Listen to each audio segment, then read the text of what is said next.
uniform to defend our freedoms. Republican Senator Lisa Murkowski and Democratic challenger Tony Knowles. We realize other candidates are running, but following standards and practices common throughout this country, we have decided a candidate must have 5% in the polls to appear here tonight.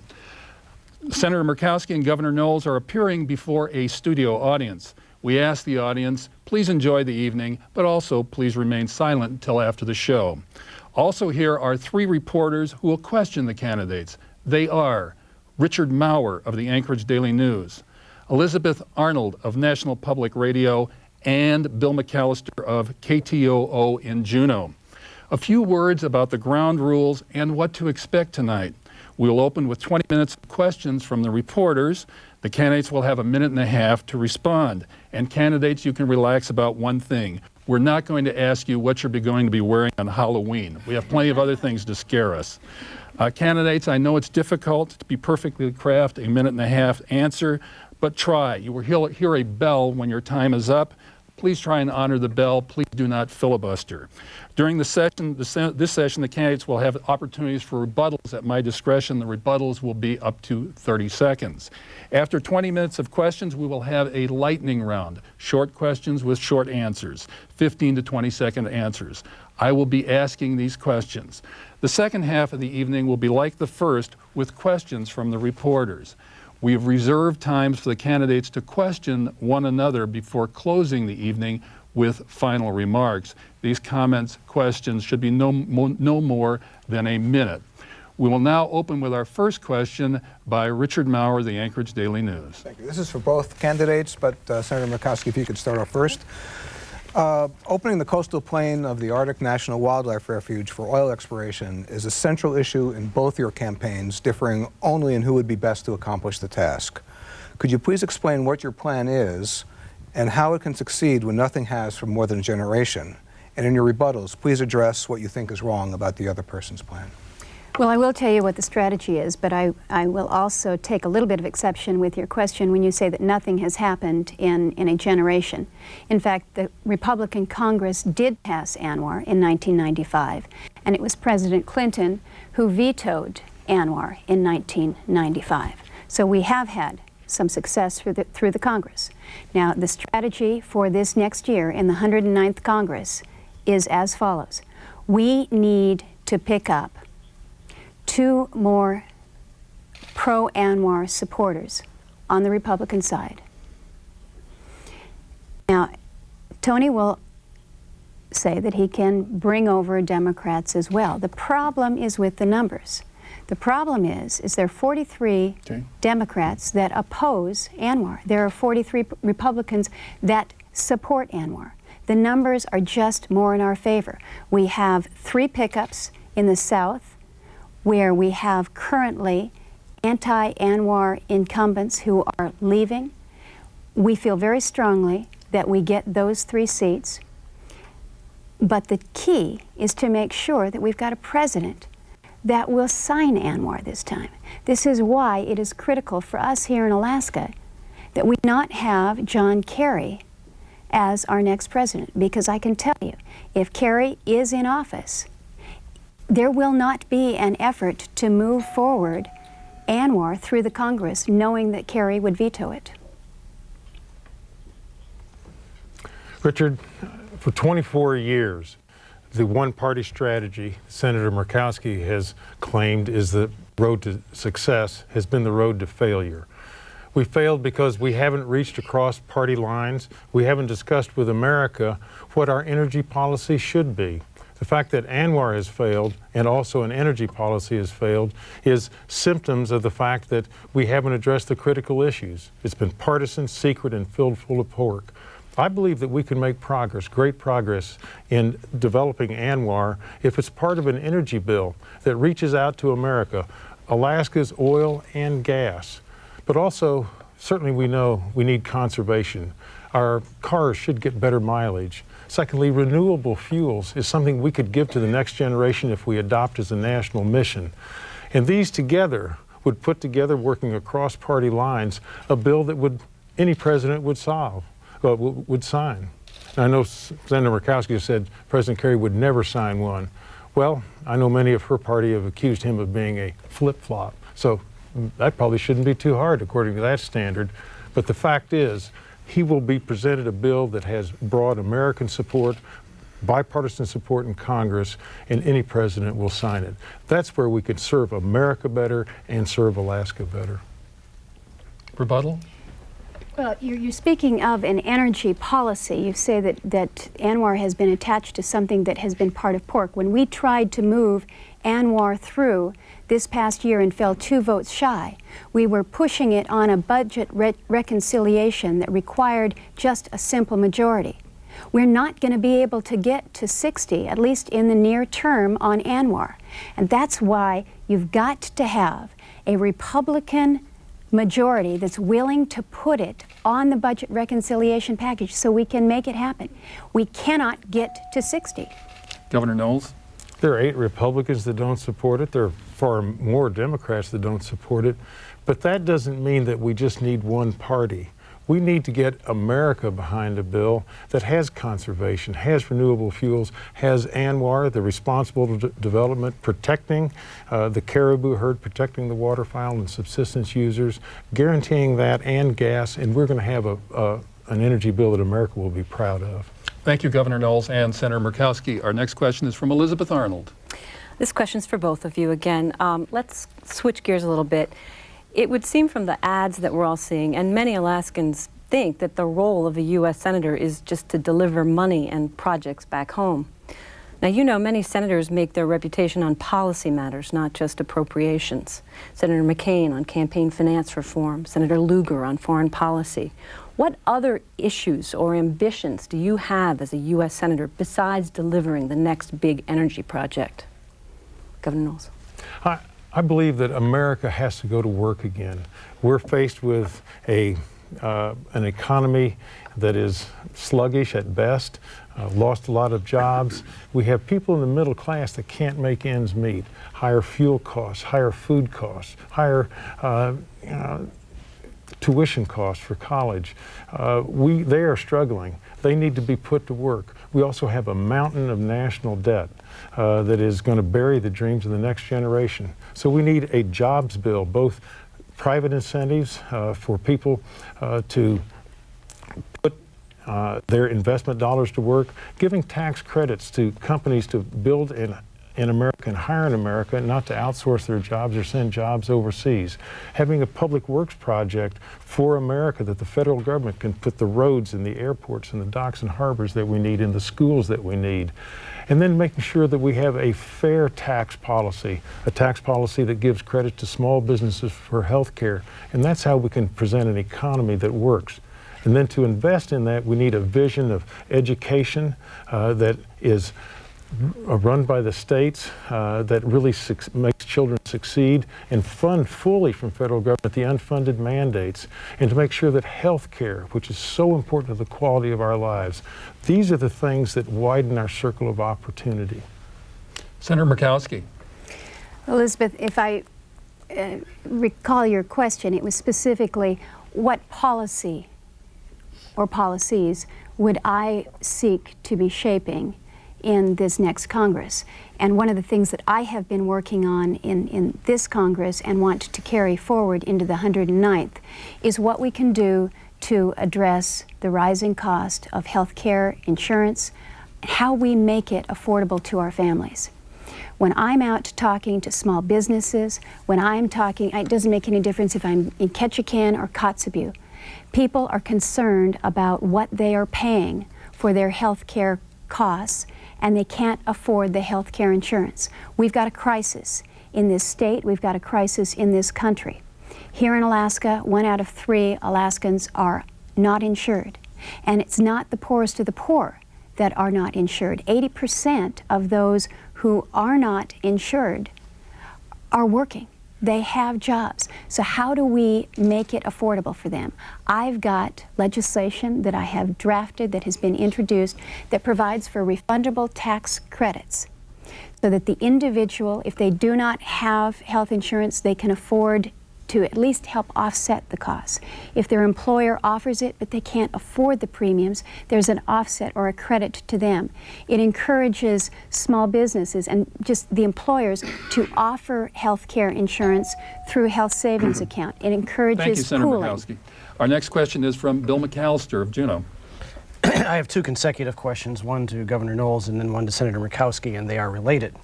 Governor Knowles, I spoke with you soon after you declared your candidacy in July of 2003, and I asked if you would campaign on the nepotism issue. You said that you would not, and I included that comment in a column that appeared in the Anchorage Daily News, and subsequently I saw similar quotes from you in other publications. But it is now clear from your ads and your comments at Tuesday's debate that there is a widespread impression that in fact you are campaigning on the nepotism issue, if only by constantly referring to it. Can you explain the transition from your initial comments that this would not be a part of your campaign, and do you think it was wrong of Governor Murkowski to appoint his daughter? Bill, I didn't make nepotism an issue in this campaign. Frank Murkowski made an issue in this campaign when he appointed his daughter. Lisa Murkowski made it an issue in this campaign when she accepted. Okay, that was your answer on Tuesday, but I want you to address your campaign pledge. You said you would not be bringing this up. You have brought it up. 50,000 Alaskans made it an issue when they signed the petition on how the next vacancy would be filled if there were a vacancy in the U.S. Senate. In my campaign, the issue of nepotism, which is on the minds of many Alaskans, is actually a hindrance to the message that I'm trying to get through. Nepotism is a hindrance in that when I associate Senator Lisa Murkowski with Governor Frank Murkowski, she said that he is a person whose values and vision of Alaska she agrees with. And she has never disagreed with his policies of doing away with the longevity bonus, cutting 1,300 kids from Denali Kid Care, from using federal terrorism funds for a jet airplane instead of providing first responders, our firefighters, policemen, with the equipment, with the communications, and with the training that they need. So she has never disassociated herself from any of that. So I am trying to say this is the person that she embraces the same values and the same vision. Thank you. And that's why. Thank you. Bill? If I can just follow up briefly, I mean, are you compelled to say in your TV ads, it's not how she got her job? And then lead into, no, it's who she associates with, no, it's what she's done with it. I mean, do you have to put in, you're compelled to put in the line, it's not how she got the job? I am putting into that her quote on, people shouldn't judge me on how I got the job, but on what I've gotten done. And that is exactly what we lift into. Yes, we agree. Here's where she has fallen short in terms of not supporting the importation of cheaper prescription drugs because special interests come first. The prescription drug companies not fully funding veterans' health care because partisanship comes first. So that's exactly how we've addressed it. Okay, well, this actually leads into my question for you, Senator Murkowski. Because of the appointment, you and your father are closely linked in the public mind. His poll ratings have been at record lows. There has been the occasional comment that some Alaskans will vote against you simply because you're the only Murkowski on the ballot this year. In light of this, is there anything you want to say about the performance of the administration in Juneau? Well, I guess, Bill, listening to Governor Knowles' response here, he clearly doesn't approve of the job that Governor Murkowski is doing. And if he doesn't approve of the job that the governor is doing, he needs to be running against the governor. This is a race for the United States Senate. I am serving in the United States Senate. I've been there for 22 months. I've established a record for myself in the Senate, as I established a record for myself in the State House when I was there. I'm happy to stand on my record. And as a governor for 8 years, he needs to stand on his record as well. And that's what we owe it to the voters to be talking about, not whether or not Lisa agrees with Frank about the longevity bonus or whether Lisa agrees with Frank about the use of aircraft. What does that have to do with the direction of the United States Senate? What does that have to do with leadership in the state of Alaska? We've got to get to a point, we've only got 5 days left in this campaign, we've got to get to a point where Tony is running against me and not against Frank Murkowski. Okay, thank you very much. We'll now turn to Elizabeth Arnold for our next question. Again, for both of you. Alaska gets more federal dollars per capita than any other state in the country. Is that something we should be proud of? Is that what you want to continue, or do you have some kind of vision to help this state transition away from federal dependency? Senator Murkowski? It's a good question. It's a good question because it is something that we always point to and say we're getting more, whether it's in highway dollars or whether it's in monies that are coming to us for our infrastructure. We know that we have a lot of ground to make up. We do not have a transportation infrastructure that's connected to the rest of the country. We've got a lot of ground to make up. When it comes to, for instance, the rural and wastewater needs in rural Alaska, the sanitation needs out there. We got $100 million in the FY04 budget. We'll get $100 million in the FY05 budget to address those sanitation needs. That's necessary. When so many in our rural communities do not have sufficient sanitation, we need to address that. But at some point, you get that infrastructure built so that you don't have this ongoing dependency. But we have to recognize that we're coming from so far behind. When I talk to my colleagues in the Senate about our transportation needs, I'm not asking for money to repair roads. I'm not asking money to repair bridges. I'm asking to build the bridge, to connect the communities. I'm asking for money to build the road for the first time. To suggest that we have a transportation system in Alaska when we have one road going up and one going down and one line for the rail, we are years, hundreds of years behind. Governor Knowles. The reason why Alaska has very special needs is because we need people back in Washington explaining to Americans what Alaska is about. Most of them don't have a clue. That's been the case ever since statehood. They think if you look at a map that Alaska is somewhere perhaps south of Baja California and maybe half the size of Indiana. The fact of the matter is we do stretch from Minnesota to Florida to all the way to California just in size. So we have very special needs given the fact that we are one of the very newest states, us and Hawaii, the two newest states in the Union. The rest of America was building infrastructure for 200 years, dams, roads, ports, harbors. So Alaska, being not only the largest state, has the most needs. But we also serve America in a very special way. In national security, we have been at freedom's frontier since the Battle of Attu, the bloodiest battle on American soil, one of the bloodiest battles of the Pacific Theater, to the Iron Curtain, to the Korean War, and to today's strategic employment all over the world. So yes, that is why we have very special needs as part of America's national security. We provide 20% of America's oil. We could provide at least 25% of America's gas, 96% of America's wild salmon. And so to do all of these things, we need that fundamental infrastructure. And to again to take away the third world living conditions in rural Alaska of the water and sewer, the high cost of utilities. America spent hundreds of millions of dollars in the Tennessee Valley Authority giving rural America low-cost utilities. We should do the same in Alaska. Okay, we have run out of time for this first part of this evening's program. We're now going to go to the lightning round, and please understand, candidates, that these are questions designed to give you an opportunity to think quickly on your feet, and we realize that you're giving 20 seconds to answer is not going to give you a chance to give a definitive answer or lay out a policy or a bill. Okay, we're going to start first with Governor Knowles, and then we'll go to Senator Murkowski. Governor Knowles, President Bush says he intends to make privatization of Social Security a priority if reelected. Do you support the privatization of Social Security? Absolutely not. To privatize Social Security first would put at risk what people depend on to make their ends meet after their retirement. But secondly, where is he going to get the $1 trillion that it has been estimated to make up for the money that's going into the system right now? To privatize it is a bad idea. Thank you. Senator Murkowski. We need to protect and preserve Social Security.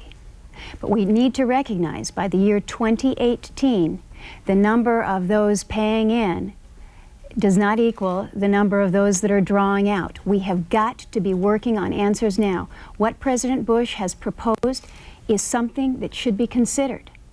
We should put the options on the table. Thank you. Some academics and lawmakers believe the federal income tax should be replaced by a federal sales tax. Would you support a federal sales tax, Senator Murkowski? No, I'm not in support of a federal sales tax. Thank you. Governor Knowles? No, I'm not. It would be a regressive tax. We need to reform the income tax, not represent a sales tax. Okay. Moving right along, we'll start this time with you, Governor. Do you agree or disagree with Senator Stevens' contention that Alaska has too many native tribes and tribes should be consolidated? I think Senator Stevens just today changed his mind on that and said that regionalization is not an issue anymore, and that he has heard from Alaska's tribes that that's not the right direction to go. Certainly that's been my feeling ever since that I recognized tribes as a governor, and I'll work with them as senator. Thank you, Governor Murkowski. Senator Murkowski, I'm going to get this right yet. You're going to give me another job. I don't know. As far as the tribes and the tribal list, I have no intention of attempting to change that list or to move towards consolidation. Okay, thank you very much. This is for you, Senator Murkowski. Why should conservationists vote for you instead of Jim Sykes of the Green Party? When I have been promoting Alaska, I say we have to have development, but it has to be in concert with our environment. We can do it right here in this state. We've proven it, and we will continue to prove it in the future. Same question for you, Governor. Choosing between jobs and the environment is a false choice. I believe to have a good jobs in the economy, we need a healthy environment. And to protect our environment, we need a growing economy. So jobs is the most important thing in economic development to keep our families together, and we need also the good environment. We can have them both. Thank you very much. World War II has been over almost 60 years, and yet American troops are still in Germany. By your best estimate, Governor, how much longer will American troops be in Iraq? 1 year, 10 years, or some say 60? I think that we need a strategy in Iraq by which that we can focus our mission on attacking, killing, and capturing the Al-Qaeda and Osama bin Laden, and that's one of our most important goals. Senator? We are in Iraq right now at the pleasure, at the will, if you will, of the Iraqi Governing Council. They have asked for our assistance. We are giving that, and I think that we need to stay there until we can help assure the peace in the area. Okay. This is for you, Senator. Name 2 senators from the opposing party with whom you are confident you have good relationships with, perhaps you see them socially, and can work with in the way that Senator Stevens has worked with Senator Inouye. Mary Landrieu from Louisiana, Blanche Lincoln from Arkansas are both women that I enjoy spending time with. Okay. Governor, to the extent that you've had a chance to meet these folks, perhaps some of them when they were governors themselves. Yeah. George Voinovich when he was governor of Ohio, and John McCain as the senator from Arizona. Okay. This is for you, Governor Knowles. Democrat John Kerry is not particularly popular in Alaska. We know that. Name one issue on which you're willing to say John Kerry is absolutely right, and the answer isn't the Red Sox have a great ball team. Well, I can name a couple of these right on. Certainly full funding for veterans health care. The gas pipeline is another one. So those are 2 issues right there that I agree on. A little bit different question twist for you, Senator Murkowski. Name one issue on which you disagree with Ted Stevens, and the answer isn't he likes pie, I like cake. Senator Stevens and I ultimately parted ways on the overtime regulations when they finally came through. Okay. For you, Senator Murkowski, would you favor an amendment to the United States Constitution banning gay marriage? I have supported an amendment when it came to the floor which would ban gay marriage. Thank you. Governor Knowles. I believe a marriage is between a man and a woman. I do not support any amendment to the Constitution that would discriminate, and I do not believe the 10th Amendment. The 10th Amendment specifically delegates to the states that responsibility. Okay. We have finished our lightning round. We're going to return to the questions from the panelists. Thank you both. You did a very nice job, both of you. We'll turn now to Richard Maurer, who has resuming the panel's questions. This is for you, Senator Murkowski. Senator Murkowski, you got into office on your father's appointment, and Senator Stevens has been a constant presence as you close out your campaign. The question arises about how well you would do on your own. Senator Stevens turns 81 in November. With all due respects to Senator Stevens, if you were elected, on any given morning, you could wake up and find that you are now Alaska's senior senator. possibly in a Democratic Senate. As much as you've disparaged Tom Daschle, Ted Kennedy, and Hillary Clinton, how could you prevent such a situation, a Democratic Senate, you the senior senator, from being a calamity for Alaska? Well, it's a pretty bad parade of horribles, which you have just laid out. And of course, none of us want to think about the day that we don't have Senator Stevens in office, because he has been a good leader for us. I guess your question, Rich, is where do we go if we have a Democratic-led Senate? The concern that we have here in Alaska is on our key resource issues. The Democrats and the Democratic agenda is not one that supports the Alaska agenda.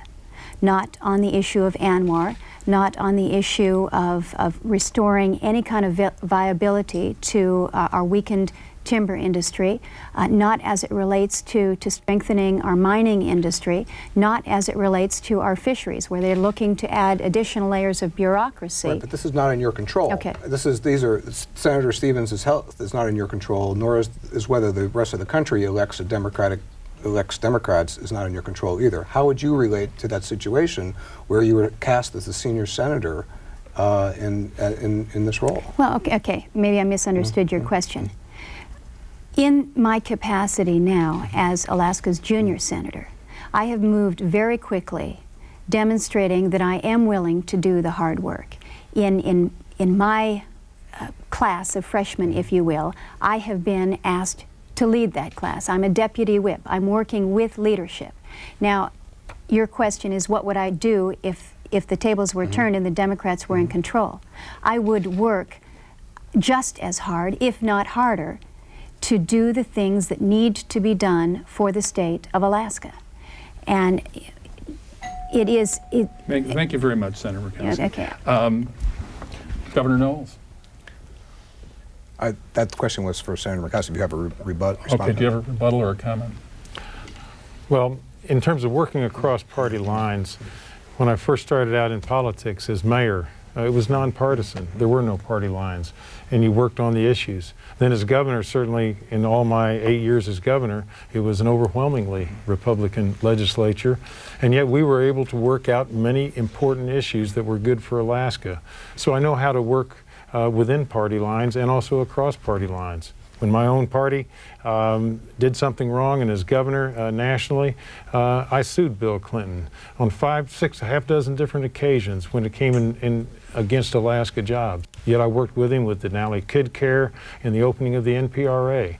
So that's the signature that I would want to have in putting Alaska first, working across party lines, above partisanship and special interest. Okay, let's go to Elizabeth Arnold next for her question.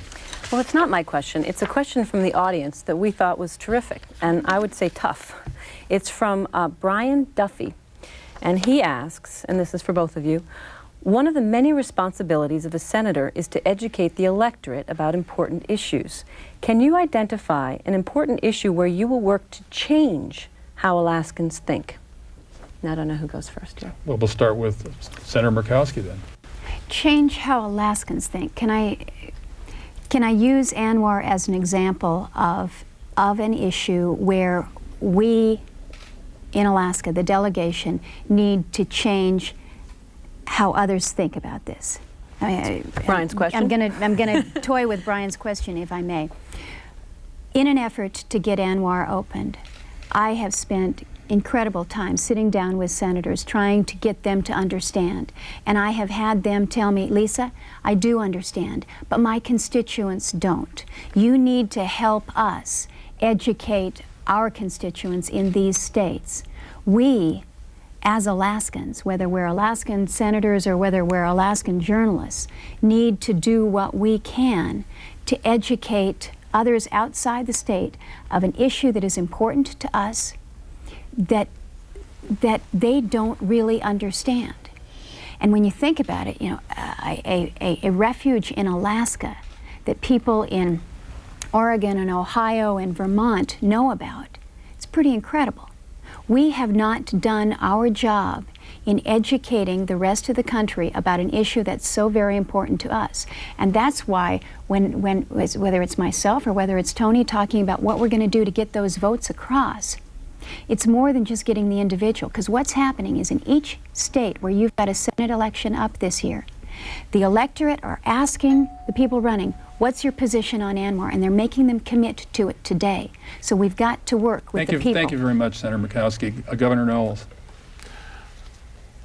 I would take a slight issue with the question in terms of educating constituents on what they need to know.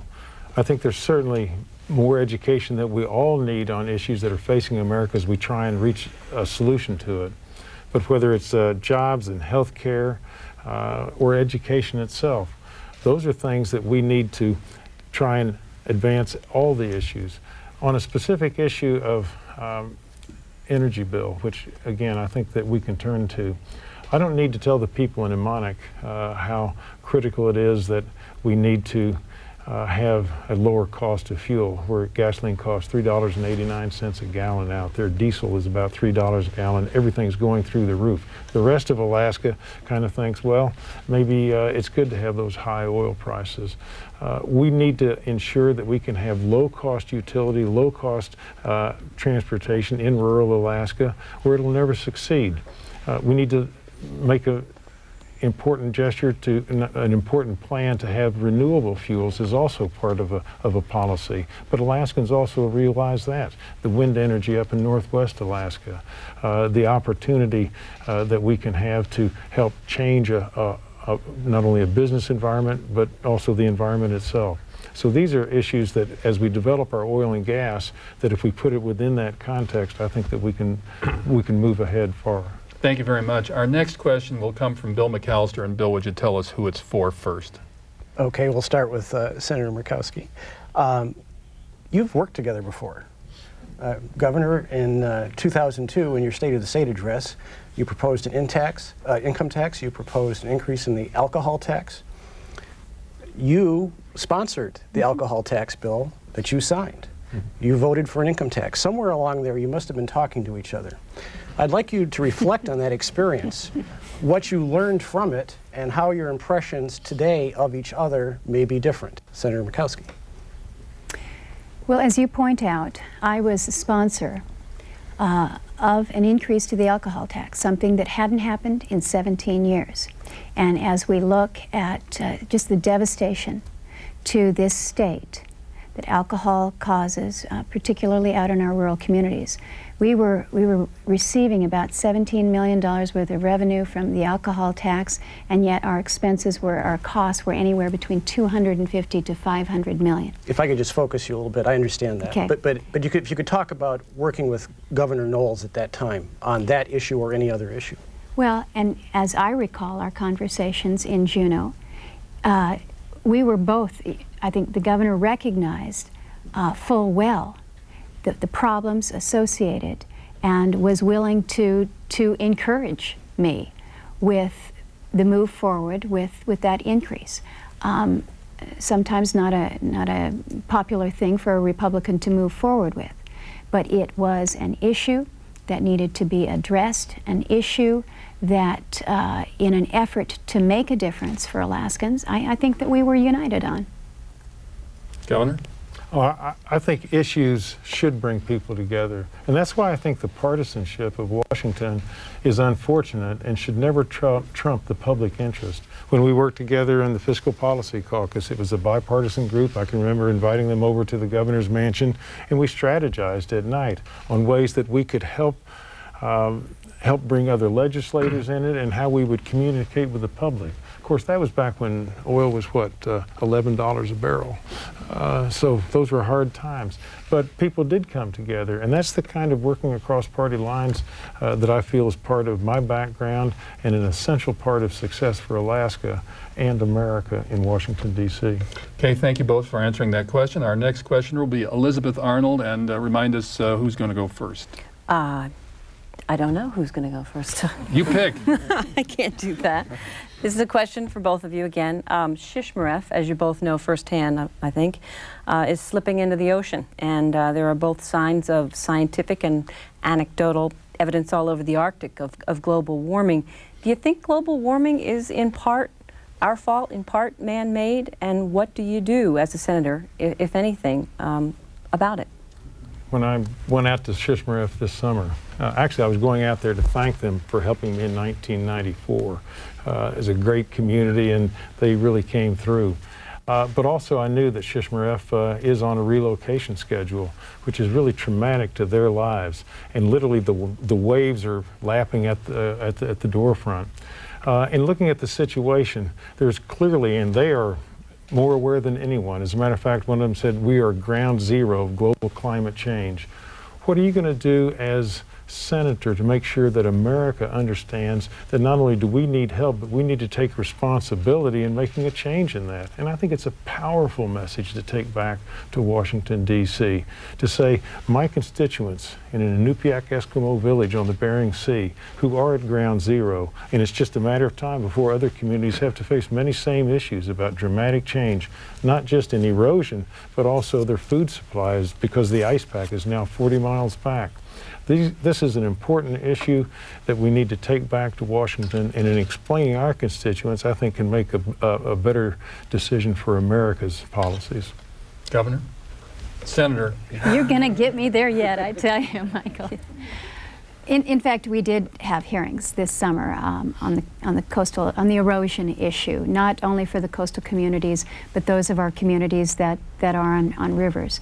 And multiple days of hearings that I think were very revealing about the extent of the situation, not just in Shishmaref, but all up and down the coast, what's happening to so many of our villages along the rivers. What do we do about it? Is it just a situation of more federal funding, more moving it back? I was successful this past year in the Newtok Land Exchange so that we can move the community of Newtok because they are slipping, if you will. The extent of the problem with our coastal communities is huge. And the more high-profile ones like Shishmaref are the ones that we see. But think about the storm that we just experienced last week, where Nome, their front street, is wiped out. Kivalina, the extent of what is happening with our storms. So you look at it and you say, is it global warming? Is it climate change? Is it us? Is it is my us? question. Well, and this is the question that we do not have the answer to. I serve on the Environment and Public Works Committee. We have been looking at the issue of climate change. What do you do? How do you respond to it? If the world is changing, how do we respond? Thank you very much. We now turn to Bill McAllister. Would you try to amend the Alaska Lands Act? And who's going first? Go with Governor Knowles. Would you be willing to look at any part of the Alaska Lands Act to amend it in conjunction with an effort at the state level to amend the state constitution to create a rural priority for subsistence? You're going to have to ask that question again. Would I amend ANILCA? Would you be willing, are there any amendments that you would find acceptable to ANILCA if that was the political strategy triangulation for getting support in the legislature to put a constitutional amendment on the ballot that would resolve the subsistence issue once and for all? The key to resolving the subsistence issue is first and foremost is to allow the Alaskans to vote on the issue. And allowing them to vote on an issue is something that Senator Murkowski and I agreed upon in terms of putting in front of the public the opportunity to vote on a constitutional amendment change so that we can bring state management back to Fish and Game, and so that we can really bring some unity to Alaska while protecting the essential subsistence way of life in rural Alaska. There are no changes that are needed to ANILCA until we first make that step to allow Alaskans to vote on our constitutional change. Senator? It has been said before, and I think it bears repeating, that it has to be an Alaska solution. It has to be driven by Alaskans, and we have to come to consensus on this issue. For your delegation to attempt to amend ANILCA without the consensus of Alaskans is going to be extremely difficult. And I have said this, Senator Stevens has said this, and Congressman Young has said this. When an issue that is so Alaska-specific comes up, the rest of the body in Congress and in the Senate will look to what Alaskans want to do on this issue. They will look to us for guidance. And if Alaskans are not in agreement, making the amendments to ANILCA or to any other federal act that specifically relates to our state is going to be extremely difficult. And so it must come from us. If we are to come to consensus, and it requires amendments to ANILCA, then I think you would have your delegation working as hard for you as need be. But it cannot come until it is the Alaska solution. Thank you both. Richard Maurer of the Anchorage Daily News. This is for Governor Knowles. You have asserted quite a bit lately that Exxon stands to benefit to the tune of $6.5 billion from the recently passed corporate tax bill law. Well, Exxon says it agrees with your statement that $22 billion overseas, it has $22 billion overseas that theoretically could be brought back to the United States and subject to the lower taxation rate by which you arrive at the $6.5 billion.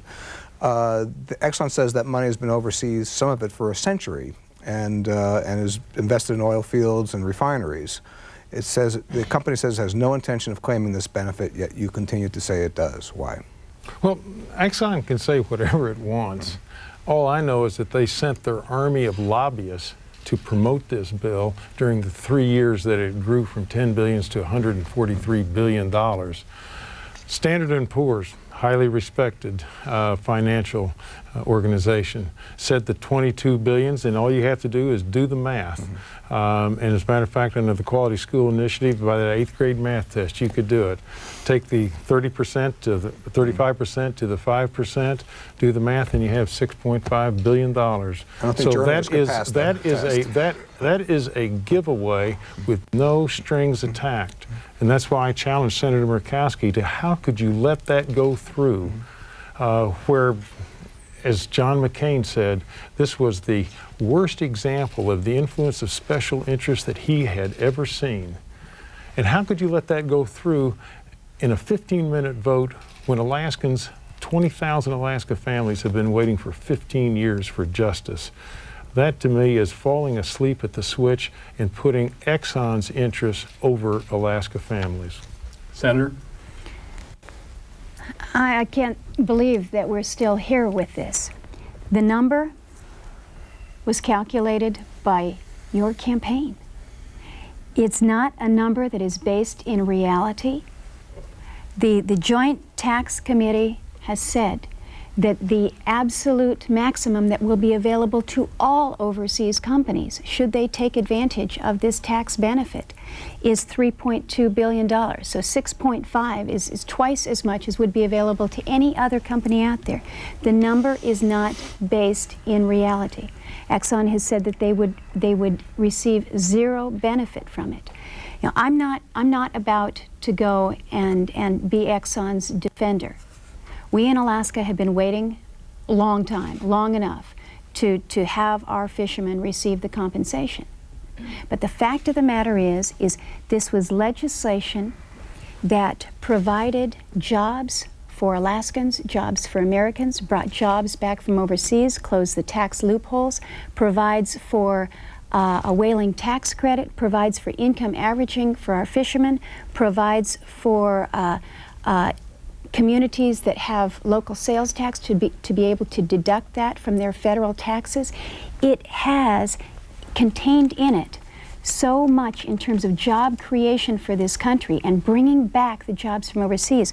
The comment about John McCain saying this is the worst bill, that was in reference to the tobacco buyout and the fact that it didn't contain the FDA provisions. Kay, thank you very much. We are, it's very brief. I need to respond to that because the claim that this is a jobs bill is a joke. Okay.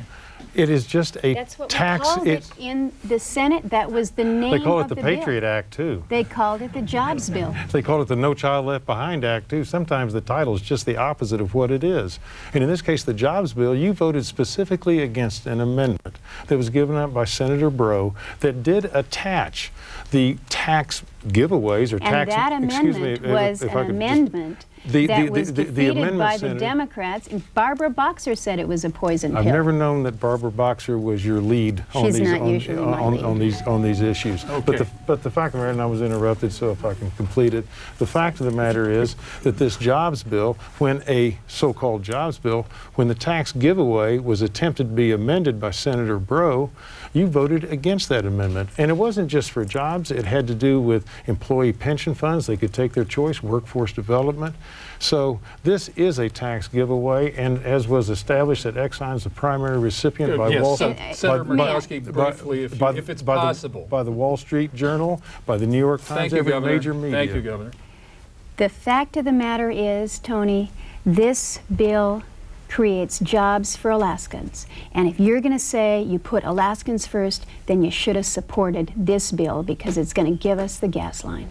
Okay, thank you very much, both. I'd like to ask a question and then give you two the opportunity to ask one another questions. And my question is this, and it's sort of in the spirit of what we just saw here. This campaign is more than a year old. Every day I come home and there's a mail in my mailbox telling me why one of you thinks the other is an awful person.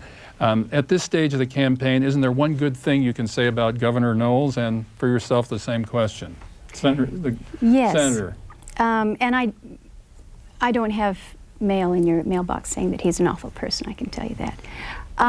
Well, somebody who agrees with you does. I will tell you, as a lab-owning family, I know the Knowles have a great affection for their dogs, and I will tell you, when the governor was in office and he had his dogs in the office, my sons had occasion to come and visit, and he was very generous in giving of his time and letting the boys. They weren't that impressed meeting the governor, but they really loved Shadow and Cody, and it was.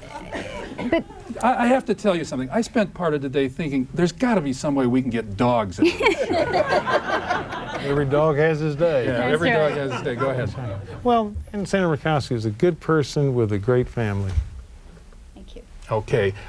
We do have time for questions, each for the other. They should be, to the extent, and we realize the time constraints, they should be brief and try and make the responses brief if you can, and understand we're operating under time constraints. In 2003, Governor Frank Murkowski cut off 1,300 kids from Denali Kid Care. He introduced the legislation. And just this year, Alaska lost $4.3 million in federal funds that would have gone to Denali Kid Care because you and your party failed to reauthorize the funding for the Children's Health Insurance Program. Why didn't you support Alaska's working families' children's health care?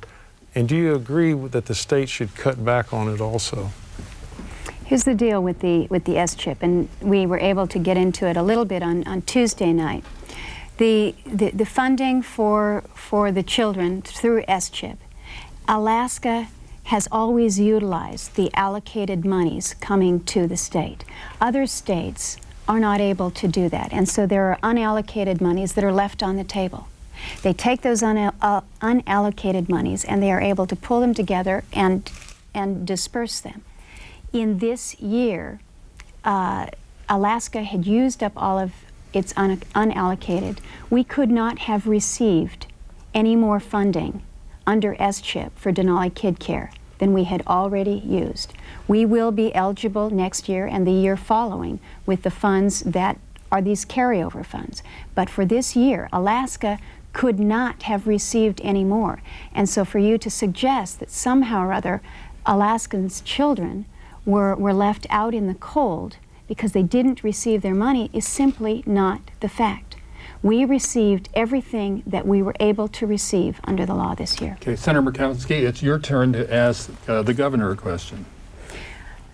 Earlier, I forget who had mentioned commenting. You had said that you had a few good things to mention about John Kerry as president. In the past debates, you and I have been asked who we're going to be supporting. I'm supporting George Bush. You said that you're supporting John Kerry, but you haven't really told people why you are. And at a time when we look at the issues that are important to us in Alaska, opening up ANWR, having a strong resource-based economy, can you give to Alaskans the reason why you would be supporting John Kerry over your fraternity brother, George Bush? Well, let me answer this way. I want to put on notice whoever wins the presidency. I'll work with them when it's on Alaska issues that are good for Alaskans, and I'll work across party lines. But if they're opposed to it, I'll fight them all the way. Senator Kerry, I think, supports all of the provisions for the gas line that the Bush administration didn't, including the commodity tax credit, full funding, full mandatory funding for veterans' health care, and also reducing the cost of health care by importing drugs from Canada for prescription drugs and having the federal government negotiate Medicare. So these are the things that I agree with. I agree with President Bush on ANWR and on his defense budget and on capital gains tax. So I'm going to work with both parties, whoever's there, but it's always going to be Alaska first. Okay. Governor, it's your turn to question the senator. Well, let's turn to veterans' health care. The budget that was presented to Congress was described by the national commander of the VFW as a sham and a disgrace. You had the chance to take politics out of veterans' health care funding when the bill came up that called for mandatory full funding of veterans' health care. Then it would not be a political football. It would be automatically funded, as many federal programs are. Why did you not support the full funding full funding mandated funding of veterans' health care that VFW, the American Legion, disabled veterans, and the Vietnam Veterans of America all supported? How would you explain that to their membership? Well, you use the terminology political football. Take it out, take it out of that arena. The amendment that came forward was exactly that. It was a political amendment. If in fact Senator Daschle had truly believed that this was the way to go for veterans' health care funding, he could have run that through when he was the leader, but he chose not to. In fact, what we have seen during the Bush administration is the largest increase in veterans' health care funding ever.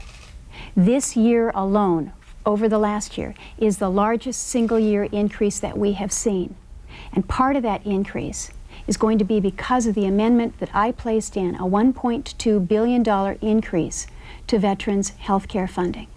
So it's wrong to suggest that we are not doing all that we need to do to help veterans with their health care funding, with all of the other issues that go with it, whether it is the educational benefits, whether it's the loan benefits, whether it's to help our reservists when they're coming back from Iraq. We are, the Bush administration is, for the first time ever, putting the money where we need to put it when it comes to veterans' health care funding, and I'm proud of what we've done. We need to move along. We do have time for one more question that's from you. Okay. We haven't really had a chance to talk much about deficit issues. I'm concerned about where we are in this country with the growing deficit, and I've been very conscious of that. There was a report released yesterday, or a study released yesterday, by the Nonpartisan National Taxpayers Union Foundation. And essentially, unbeknownst to me, they have analyzed the proposals on your website, the proposals on my website, in terms of spending. And they indicate that you have already proposed spending programs that would cost nearly $58 billion, 7 times more than my proposals. And I have included a comprehensive plan to help all Americans buy health insurance. So my question to you is, how do you reconcile, or how do you propose to deal with the mounting deficit that we have in relation to all the needs that we have? That's a great question, because that number is almost as close as the $143 billion tax giveaway that you voted for. So it could fully fund all the veterans' bills. It could fully fund No Child Left Behind. It could get health care as not just the privilege of some, but the right of all. And Senator, I can't let you get away with the veterans funding when you said that the largest increase ever. You cannot take credit for a bill that hasn't passed. The veterans health care was not passed. You didn't have time to vote for it. It just went on and has not been voted on in a lame duck session that doesn't exist. So the funding for that does not exist, and you're just dead wrong on that. So for the funding of the programs I want, I know that we can do it if we have our priorities right. Instead of tax giveaways to corporations, how about funding health care and education and job infrastructure? We have about 3 minutes left. I need to tell you that I will need a few seconds at the end to do some housekeeping to thank the various people who've been involved in putting on this debate. But I would like to ask you as we wind down here, what for the viewer out there who has truly been undecided, the 3 or 4% who show up in your polls or whatever that number is, what have they learned here tonight that, in your judgment, we'll start with you, Senator, has convinced them to vote for you, to send you back to the Senate? Well, I would hope that those that are viewing me as an individual with dedication, commitment to Alaska, commitment to making things happen in this state, getting real results, and not just talking about doing things. So many of the things that we have heard from the Knowles campaign and from Tony himself have been things that we have been accomplishing in the United States Senate. I've been working with Congressman Young and Senator Stevens to making a real difference for Alaska. That's what I want to leave Alaskans with. It's accomplishments for jobs, it's accomplishments for our families, for healthy communities, and it is about making a difference to all Alaskans. Governor? Well, the issues that we've talked around this table tonight, I think there's some pretty important issues. And they're just exactly the same issues over this campaign that in the 80 communities, from 40 villages to all of the urban areas and the neighborhoods, we've had town meetings. And these are exactly the issues that people come and tell me. And that's why they tell me that 2004 is the most important election in their lifetime. And I agree. And I think we need a positive change. The status quo, we can do better than that. We should do better than that. We can construct an Alaska gas line, open ANWR, build the infrastructure that we need, and protect subsistence and our environment.